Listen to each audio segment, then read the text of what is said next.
Saint-Omer ou la ville des trésors littéraires, c'est au milieu de tous ces ouvrages anciens que Rémi Cordonnier, le responsable des collections patrimoniales de la bibliothèque, a découvert un First Folio de Shakespeare.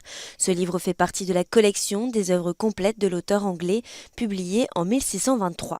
C'est lors de la préparation d'une nouvelle exposition sur la littérature anglaise que Rémi Cordonnier identifie cet exemplaire très rare. En allant chercher l'ouvrage avec les autres pour décider si oui ou non il allait être mis sous vitrine, etc.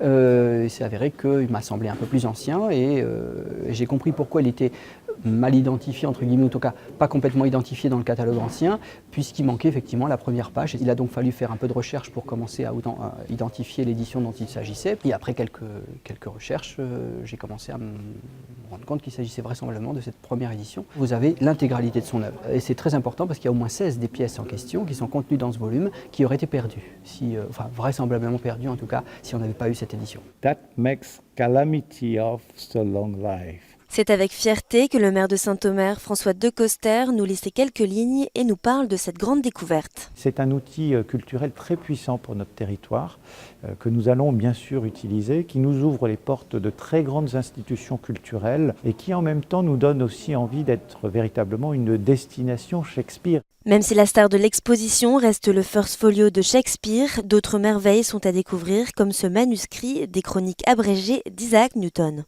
L'exposition est gratuite et ouverte 7 jours sur 7 pendant 3 mois et si vous ne pouvez pas vous rendre à Saint-Omer, sachez que le First Folio a été entièrement numérisé. Il est dès à présent accessible sur le site internet de la bibliothèque.